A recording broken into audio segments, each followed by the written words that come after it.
السلام علیکم، میرا نام ہلال خان ناصر ہے اور آج ہم حاضر ہیں ایک اور نشست کے ساتھ۔ پچھلی نشستوں میں گوجرانوالا میں مدرسہ انوار العلوم اور نصرت العلوم کا ذکر ہوا، اور جو دیوبندی حضرات ہیں بڑے، ان میں صوفی صاحب کا اور بڑے ابا جی کا، ان کا ذکر ہوا۔ اسی سلسلے میں ہم اس نشست میں دیوبندی مسلک فکر کے ہی اور جو حضرات ہیں ان کے بارے میں ہم تادب سے گفتگو کریں گے۔ اس میں سب سے پہلے ہم آپ سے مفتی عبدالواحد صاحب ان کے بارے میں بات کریں گے کہ گوجرانوالا کے علاقے کی ان کی پیدائش نہیں تھی، وہ ان کا باہر سے آنا ہوا، تو انہوں نے اپنا ادھر حلقہ کیسے قائم کیا؟ بسم اللہ الرحمن الرحیم۔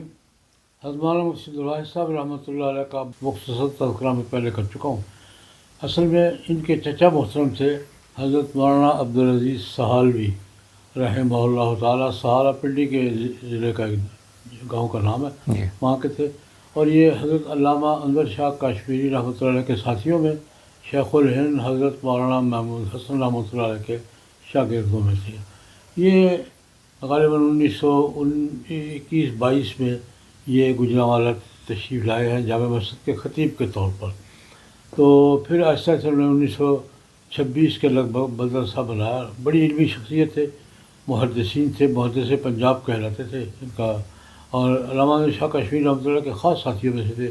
بہت سی علمی کتابیں ان کی، انہوں نے بخاری شریف کے اطراف پہ کتاب لکھی ہے نبراس الساری، اور تحاوی کی تخریج کی ہے، اور اس پہ جو اور بہت سی ان کی کتابیں ہیں۔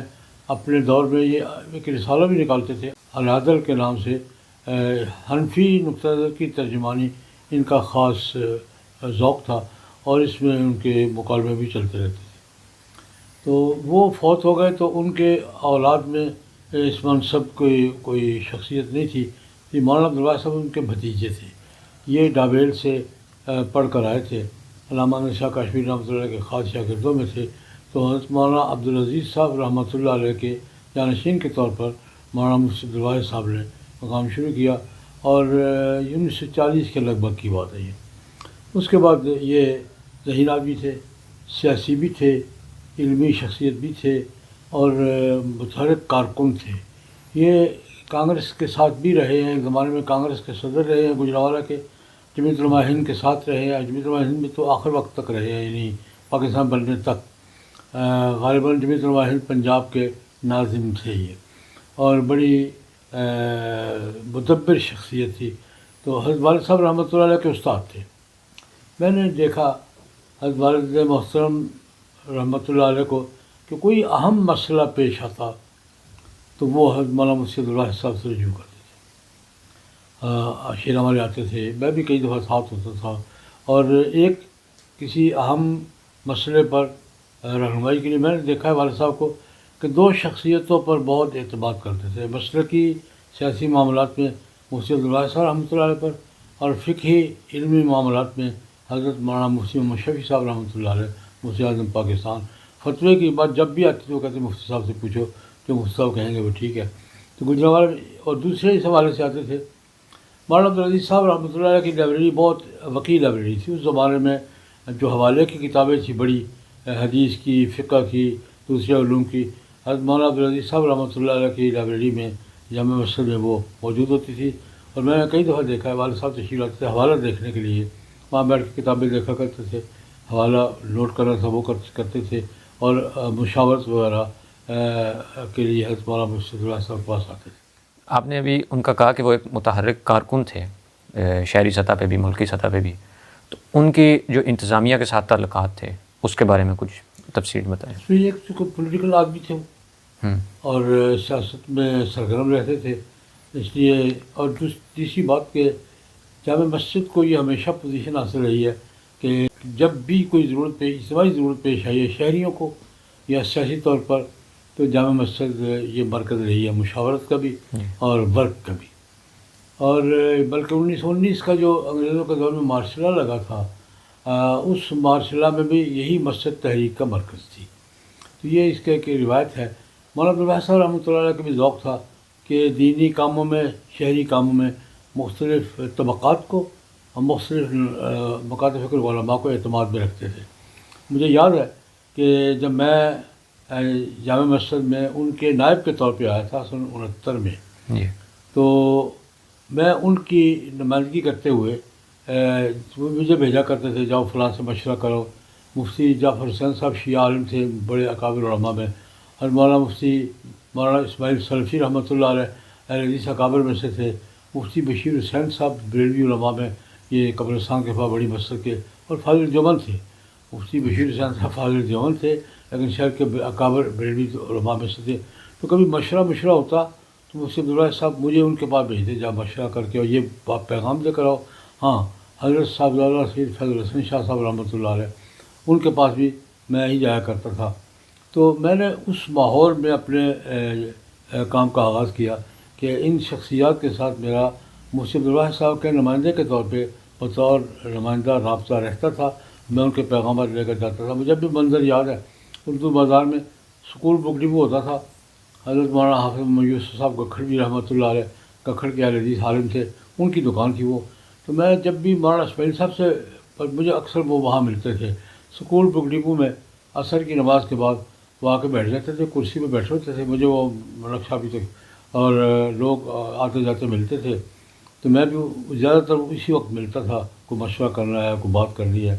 تو ان اکابر علماء کے ساتھ مفتی جعفر حسین صاحب کا مکان بھی اردو بازار میں تھا. تو کوئی مشورہ ہوتا تھا تو میں ہی جاتا تھا. مولانا کا پیغام ہوتا تھا, پھر فیض الحسن صاحب کے پاس بھی. تو یہ میں مفتی عبداللہ صاحب کا یہ ماحول تھا, وہ سب سے رابطہ رکھتے تھے اور بوقت ضرورت ایک دوسرے سے تعاون بھی کرتے تھے. اور انہی سے یہ ذوق مجھے بھی منتقل ہوا ہے کہ میں تقریباً تمام طبقات سے اور تمام مکاتب فکر سے رابطہ رکھتا ہوں اور بوقت ضرورت تعاون کرتا بھی ہوں, تعاون لیتا بھی ہوں. یہ بھی چیز میں نے سنی ہے کہ ایک ٹائم تک مفتی صاحب شہر کے اندر, گجرانوالہ شہر میں, عید کا اعلان بھی ان کی ذمہ داری ہوتی تھی. وہ ہوتا تھا کہ کچھ دور میں نے بھی وہ گزارا ہے کہ جامع مسجد میں اس زمانے میں روز ہلال کمیٹی نہیں ہوتی تھی. جی. روز ہلال کمیٹی بنی ہے ایوب خان مرحوم کے آخری دور میں. اس وقت سے پہلے شہری طور پہ اپنے طور پہ علماء اعلان کیا کرتے تھے. گجرانوالہ کی پوزیشن یہ تھی کہ شیراوالہ مسجد مرکز تھی اور وہاں مشاورت ہوتی تھی. وہاں میں نے اس مشورے کے لیے مفتی بشیر حسین صاحب کو آتے دیکھا ہے, مولانا اسماعیل سلفی کو تشریف لاتے دیکھا ہے. یہ سارے اکٹھے ہوتے تھے اور مشورہ کر کے یہ رمضان کا چاند کا اعلان یہاں ہوتا تھا. اور اس اعلان کو سب سے زیادہ معتمد سمجھا جاتا تھا. ککھڑ میں حضرت والد صاحب بھی اس وقت ٹیلی فون تو ہوتے نہیں تھے, بندہ بھیجتے تھے جا کے پتہ کر کے اور شیرا والے میں کیا اعلان ہوا ہے.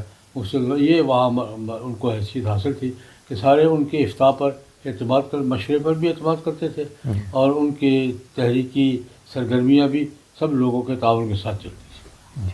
مفتی صاحب کا ایک سیاسی کارکن کے طور پہ جمعیت علماء اسلام کے ساتھ تعلق رہا, ان کے ساتھ انہوں نے کام کیا, تو اس سلسلے میں ان کی کوئی تفصیل بتائیں. مفتی عبداللہ صاحب رحمۃ اللہ علیہ نے خود مجھے بتایا, یہ اصلاً تو جمعیت علماء ہند کے آدمی تھے جی. اور پاکستان کے قیام سے پہلے پنجاب کے نائب ناظم, صوبائی ناظم اعلیٰ نہیں ناظم تھے. یہ مفتی صاحب نے خود مجھے بتایا. پاکستان بننے کے بعد جو نیشنلسٹ علماء تھے نا, جمعیت علماء ہند کے اور کانگریس کے متعلقہ علماء, تو خاموش ہو گئے تھے وقتی طور پہ کیونکہ وہ مخالف تھے. تو آہستہ آہستہ پھر مفتی عبداللہ صاحب کہتے ہیں کہ حضرت علامہ شبیر احمد عثمانی رحمۃ اللہ علیہ نے مجھے بلایا. یہ ان کے شاگرد تھے, دابیل کے فاضل تھے. اچھا. مولانا عثمانی کے شاگرد تھے. کہتے مجھے بلایا, بہاولپور میں تھے. مولانا عثمانی بیمار تھے کہ بھائی وہ آپ لوگوں کو متحرک ہونا چاہیے ملک میں نفاذ اسلام کے لیے اور دینی کاموں کے لیے, آپ لوگ خاموش نہ رہیں. تو مفتی عبداللہ صاحب کہتے ہیں میں نے ان کے حکم پر دوبارہ سرگرمیاں شروع کی. ایک دفعہ جمعیت علماء پاکستان کے نام سے انہوں نے ایک جماعت بنائی. اس میں مفتی عبداللہ صاحب نے مجھے بتایا کہ ایک مولانا سید گل بادشاہ صاحب تھے سرحد کے, مولانا مفتی محمد نعیم لدھیانوی تھے, وہ فیصل آباد میں آ گئے تھے لدھیانے سے, اور مولانا محمد صادق صاحب کھڑا کراچی, وہ بھی نیشنل علماء کے سرخیل تھے. نیشنلسٹ اور مفتی ضیاء الحسن صاحب تھے ساہیوال میں, جو اس وقت ملٹ گوری کہلاتا تھا. انہوں نے جمعیت علماء پاکستان کے نام سے ایک جماعت بنائی تھی. وہ ان حضرات پر مشتمل جو پاکستان سے پہلے جمعیت علماء ہند کے لوگ تھے اس علاقے میں, لیکن وہ فضا ایسی تھی. اس کے بعد پھر کہتے ہیں کہ دونوں گروپوں کے جو جمعیت علماء اسلام مولانا عثمانی کی تھی, جی, دونوں کے علماء نے آپس میں مشورہ کیا کہ ہمیں مشترکہ طور پر کام کرنا چاہیے، وہ پرانی باتیں بھلا کر۔ پھر ایک موقع پر جمعیت علماء اسلام بنی، حضرت مولانا احمد علی لاہوری کو صدر بنایا گیا اور حضرت مولانا شام الحق تھانوی نازم بنے، اس کے ایک سرسری دور تھا۔ تو یہ مفتی عبدالواحد صاحب جمعیت علماء اسلام جب دوبارہ تشکیل پائی ہے سن 56 میں، ان ساری سرگرمیوں کے بعد مشترکہ طور پر سن 56 میں ملتان میں تشکیل پائی ہے، مفتی عبدالواحد صاحب رحمۃ اللہ حضرت مولانا غلام اور سرداروی کو اس کا ناظم چنا گیا، اور مفتی عبدالواحد صاحب ان کے نائب کے طور پہ مرکزی ناظم تھے، اور یہ اس وقت پھر انہوں نے جمعیت علماء اسلام کے ساتھ سرگرمیوں کا آغاز کیا۔ ایک مفتی عبدالواحد صاحب کا سننے میں آیا کہ انہوں نے الیکشن میں حصہ لیا اور ان سرگرمیوں میں سن 70 کے انتخابات میں جی جو یحییٰ خان کی نگرانی میں ہوئے تھے، وہ ملک کے یعنی اس عمومی سطح پر پہلے انتخابات تھے، اس میں جمعیت علماء اسلام نے ملک بھر میں نمائندے کھڑے کیے تھے۔ گوجرانوالہ میں مفتی عبدالواحد صاحب رحمۃ اللہ علیہ شہر کی سیٹ پر بھی جی اور وزیر آباد کی سیٹ پر بھی، دونوں سیٹوں پر ہمارے جمعیت علماء اسلام کے نمائندے کے طور پہ الیکشن میں امیدوار تھے، اور ان کی کمپین کرنے والوں میں حضرت مولانا محمد سرفراز خان صاحب رحمۃ اللہ علیہ بھی شامل تھے۔ انہوں نے اپنے استاد محترم کے لیے بہت سے علاقوں کے دورے کیے، کمپین کی، اور میں تو ان کی گوجرانوالہ کی شہر کی انتخابی مہم کا انچارج تھا اس وقت، میں ہی اس کا سارے دفتری معاملات میرے ہاتھ میں ہوتے تھے۔ تو یہ انہوں نے الیکشن میں حصہ لیا، اس وقت سارے ہی کھڑے ہو گئے تھے، مولانا صادق صاحب بھی کھڑے تھے، مولانا عبداللہ صاحب بھی کھڑے تھے، اور جماعت اسلامی کے چودھری اسلم صاحب بھی کھڑے تھے، ہم بھی کھڑے تھے، سب نے 6-7 ووٹ دیے تھے، اور چیک ہو گئے تھے کہ ہم کہاں کھڑے ہیں۔ تو مولانا عبداللہ صاحب نے اس وقت الیکشن میں حصہ لیا۔ علامہ مولانا لدھیانوی صاحب میاں انعام صاحب کے والد، انہوں نے گوجرانوالہ کی دوسری سیٹ پر الیکشن لڑا تھا، تو وہ ہمارا ایک تجربہ تھا انتخابات میں حصہ لینے کا۔ مفتی عبدالواحد صاحب رحمۃ اللہ علیہ کو اتفاق کی بات ہے، کمپین ساری ہم نے گوجرانوالہ کے حلقے میں کی ہے، یہاں ان کو 7,000 ووٹ ملے تھے، اور وزیر آباد میں کمپین کوئی نہیں کی تھی، وہاں کو 14,000 ووٹ ملے۔ کیمپین کے دوران کے کچھ واقعات جو آپ کے ذہن میں ہوں؟ الیکشن کے دوران ہمیں تو پہلے کبھی الیکشن لڑا نہیں تھا، اندازہ نہیں تھا کہ پبلک کمپین کیا ہوتی ہے اور کیا ہوتی ہے، لیکن ایک واقعہ میں نہیں بھولتا۔ ایک ہمارے چودھری صاحب تھے نوشہرہ برقع کے علاقے میں، جمعہ پڑھنے گوجرانوالے آتے تھے، گوجرانوالہ شہر ہمیشہ جمعے پہ وہ شیرہ والے جمعہ پڑھا کرتے تھے۔ تو ہم نے سمجھا کہ وہ بڑے ہمارے عقیدت مند ہیں، تو پورے علاقے کا ووٹ دلوائیں گے۔ مولانا عبدالواحد صاحب تشریف لے گئے، ہم بھی گئے ساتھ، انہوں نے بڑی دعوت کی، پورے گاؤں کو بلایا کہ میرے شیخ آئے ہیں، میرے بزرگ آئے ہیں۔ جب ووٹ کے بعد مولوی صاحب بات یہ ہے، ہمیں چودھری لوگ ہم نے سارے کام کرنے ہیں، چوریاں بھی کرنی ہیں، ڈکیتیاں بھی کرنی ہیں، ڈنگر بھی کھولنے ہیں، اگر تو ہمارا سارے کچہری کا کام سنبھال رہا تو ووٹ تمہارے ہیں، ورنہ جو سنبھالے گا اس کے نماز آپ کے پیچھے پڑھیں گے، لیکن ہم ووٹ اس کو دیں گے جو ہمارا تھانہ کچہری سنبھالے گا۔ تو یہ ہمیں اس وقت پتہ کہ وہ الیکشن پنجاب میں الیکشن کہتے ہیں کس کو ہے۔ یہ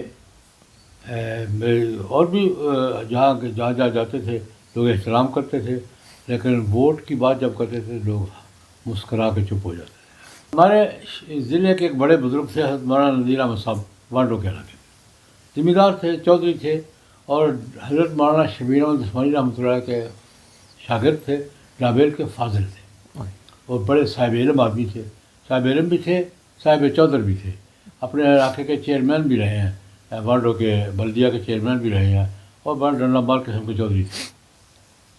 ایک دفعہ علامہ محمد احمد لدھیانوی رحمۃ اللہ علیہ، ان کی کمپین کا جلسہ تھا کوٹلی ناگرہ میں، یہ قاری بدل عامر صاحب کے گاؤں میں، تو اللہ کی قدرت دوپہر زور کے بعد جلسہ تھا، ووٹ مانگنے لگے ہیں، بڑے سادہ بزرگ، سادہ تو نہیں تھے لیکن بڑے سادہ مزاج بزرگ تھے، انہوں نے تقریر شروع کی کہ دیہاتیوں سے آپ ووٹ مانگنا ہے، آیت پڑھی الا راب و شد کفر و نفاق اللہ یعلم حدود ما، کہ عربی بڑے بے ایمان ہوتے ہیں، بڑے دیہاتی بڑے پینڈو ہوتے ہیں، بڑے بدھو ہوتے ہیں، بڑے یہ ہوتے ہیں، بڑے منافق ہوتے ہیں۔ خیر اب ہم حیران کہ یار بزرگوں نے کیا کر دیا ہے، ووٹ مانگنے آئے ہیں اور یہ فتوے سارے ٹھوک دیے. تو وہاں ہمارے بزرگ ہوتے تھے حاجی عبدالکریم صاحب، یہ قاری عبید اللہ عامر کے دادا مرحوم تھے، ہمارے جمعیت کے ضلع کے تحصیل کے نائب امیر ہوتے تھے. انہوں نے مجھے کہا مولوی صاحب یہ کام سارا خراب کر دیا آپ لوگوں نے، آپ ووٹ مانگنے آئے ہیں اور ان کو سب کو کافر بنا گئے ہیں، منافق بے ایمان بنا گئے ہیں. تو میں نے کہا کیا کریں؟ مولوی صاحب رات کو پھر جلسہ ہوگا، آپ تک ہی کریں گے، ہم ساری صفائی کریں گے. میں نے کہا جی میں وزیر آباد میں نہیں جانے دوں گا آپ، میں دوبارہ اعلان کر رہا ہوں جلسے کا، مغرب کے بعد آپ تقریر کریں گے، ساری صفائی کریں گے. تو خیر میں نے وزیر آباد کسی اور کو بھیجا، مغرب کے بعد دوبارہ جلسہ ہوا اسی مسجد میں. میں نے خطاب فرمایا ومن اللہ من بلّہ اللہ، اس میں میں نے تقریر کی تو کچھ حساب برابر کیا. یہ بھی الیکشن میں ہمارے لطیفے چلتے رہے. مفتی صاحب کا ایک تبلیغی جماعت کے ساتھ بھی بیک گراؤنڈ تھا، لیکن تبلیغی جماعت کا تو یہ ہے کہ وہ سیاسی معاملات کے اندر ان کا نہیں دخل ہوتا اتنا. تو یہ مفتی صاحب نے کس طرح بیلنس کیا؟ صاحب رحمۃ اللہ علیہ کا دونوں طرف ہائی کمان سے تعلق، ہائی کمان میں شامل تھے. تبلیغی جماعت کے بھی شورا کے حضرات میں سے تھے. حاجی عبدالوہاب رحمۃ اللہ علیہ کے ساتھ، مولانا مفتی زین العابدین صاحب کے ساتھ، دوسرے اقابر کے ساتھ وہ بڑا گہرا تعلق تھا. اور وقت بھی دیتے، 4 مہینے لگا کے آتے تھے. یہ تو بعد چلے جاتے تھے یہ جنوبی افریقہ. اور جمعیت علماء صاحب بھی مرکزی ناظم تھے اور دونوں حلقے ان پر اعتماد بھی کرتے تھے. اور مفتی اللہ صاحب کی ذہانت اور فراست دونوں کے ہم مسلمت. مفتی صاحب کے علاوہ ایک بڑے عالم آپ کی تحریروں میں ان کا پڑھا ہے قاضی شمس الدین رحمۃ اللہ علیہ. حضرت مولانا قاضی شمس الدین صاحب رحمۃ اللہ علیہ بھی حضرت انور شاہ کاشمیری رحمۃ اللہ علیہ کے خاص شاگردوں میں سے تھے. دیوبند کے زمانے کے بہت بڑے مدرس تھے، اس میں کوئی شک نہیں. استاد المدرسین تھے اپنے دور میں. گجرانوالہ میں یہ ہمارے نصرت العلوم کے پہلے شیخ الحدیث وہ تھے. اچھا ماشاء اللہ. پہلے انوار العلوم میں پڑھاتے تھے، انوار العلوم کے شیخ الحدیث تھے. پھر نصرت العلوم جب آغاز ہوا ہے تو نصرت العلوم کے 1-2 سال شیخ الحدیث رہے ہیں. حضرت مولانا مفتی محمد عیسیٰ خان رحمۃ اللہ گولبانی نے جب دیوبند میں یہ نصرت العلوم میں دورہ کیا ہے اس وقت شیخ الحدیث یہ تھے. اور بھی بڑے عالم تھے. لیکن پھر وہ جو دیوبندی مسلک میں حیات مباد کے وہ مسئلہ کرو، پھر یہ انہوں نے الگ ہو کر جامعہ صدیقیہ کے نام سے گچی پامبالی شیخپورہ موڑ کے ساتھ ہے وہاں مدرسہ بنا لیا. ان کا روزانہ درس ہوتا تھا مغرب کے بعد گلی ڈانگریاں والی کی جامع مسجد میں. میں ان کی خدمت میں حاضر ہوا کرتا تھا. ہمارا ان کا تعلق نیاز بندی کا رہا ہے اختلاف کے باوجود. یہ میں بات ریکارڈ پہ لانا چاہوں گا، قاضی خاندان اور ہمارا خاندان تمام تر اختلاف کے باوجود ایک دوسرے کے بارے میں کتابیں بھی لکھی ہیں، کتابوں کے جوابات بھی دیے ہیں اور بحث مباحثہ بھی ہوتا تھا. لیکن خاندانی تعلق ہمارا اب تک قائم ہے.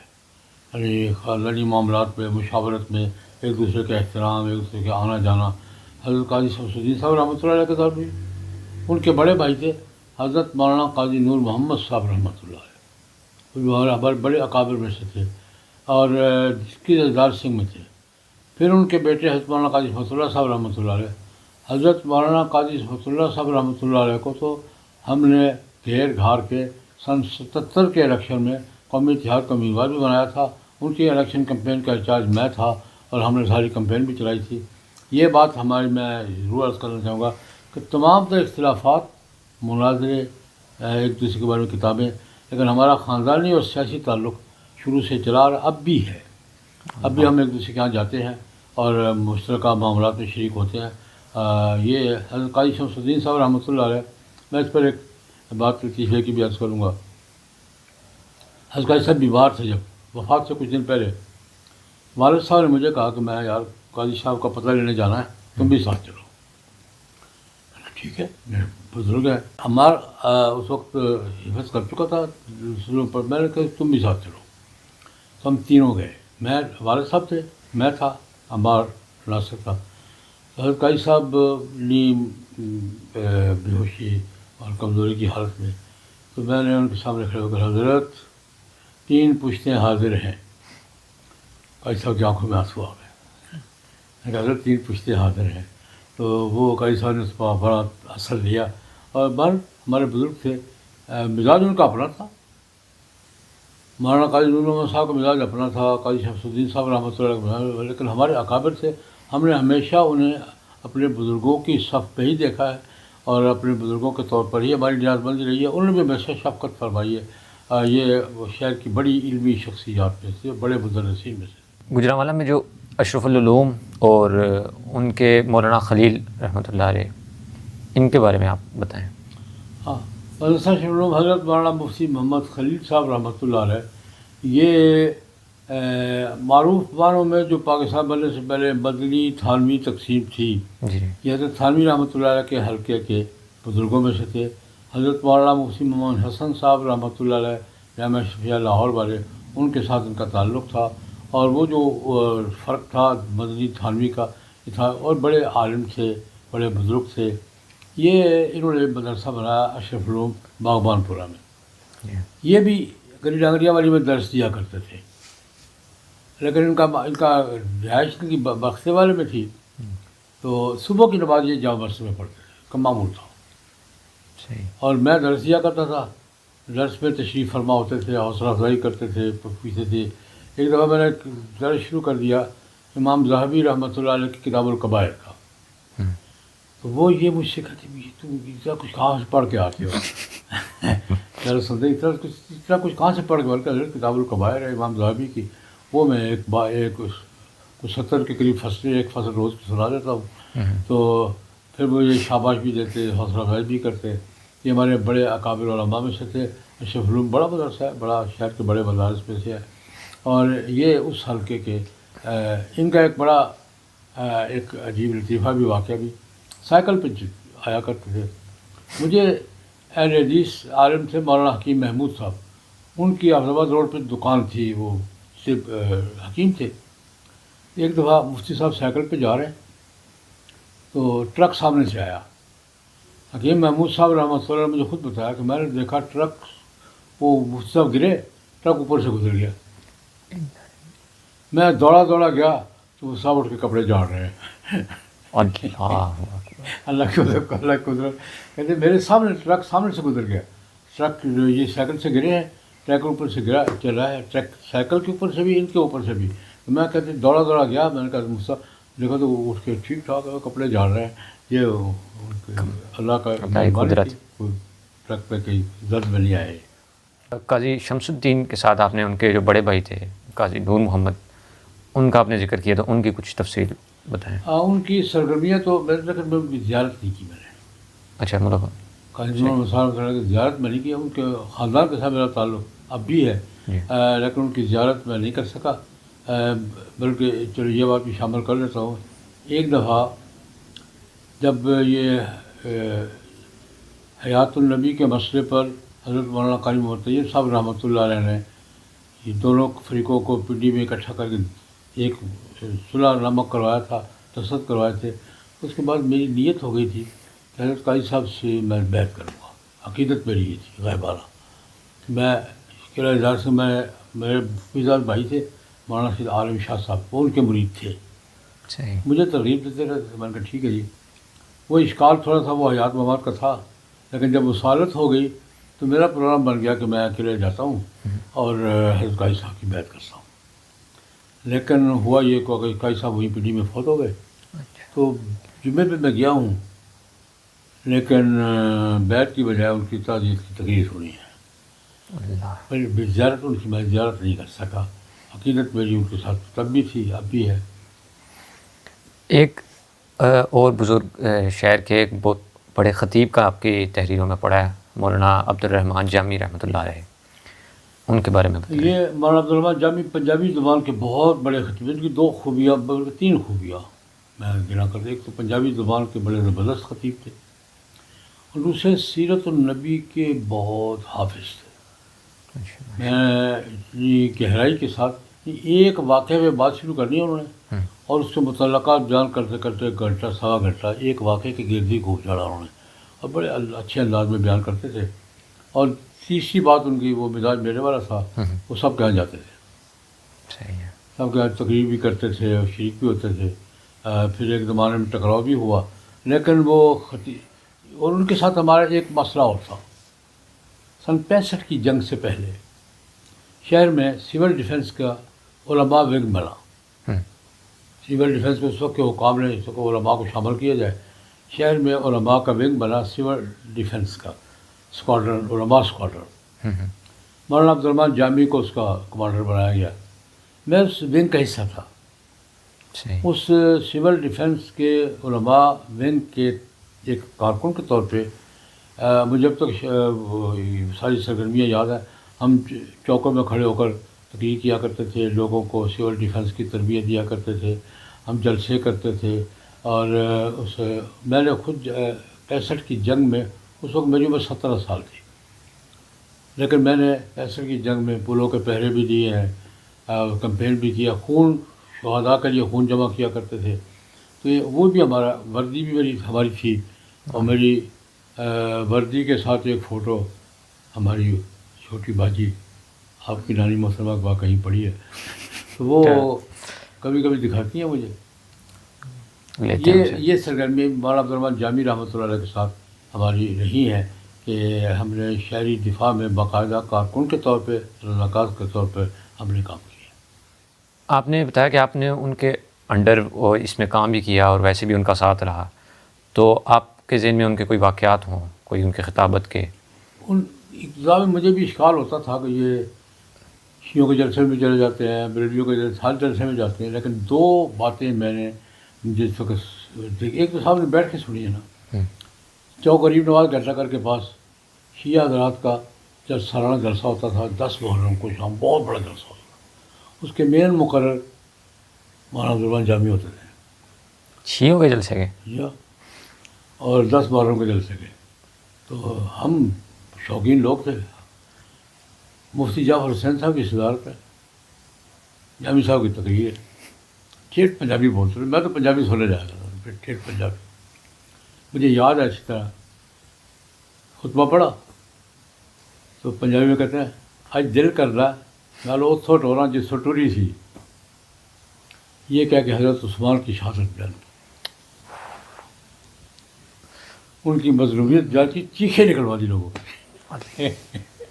آج 10-12 منٹ حضرت عثمان کی شہادت، مظلومیت، یہ کہہ کے کہ آج دل کر رہا ہے کہ اتوں ٹورا جسوں ٹری سی. حضرت عثمان رضی اللہ عنہ کی مظلومیت اور شہادت بیان کر کے چلو اور کربلا چلیے. یہ بات.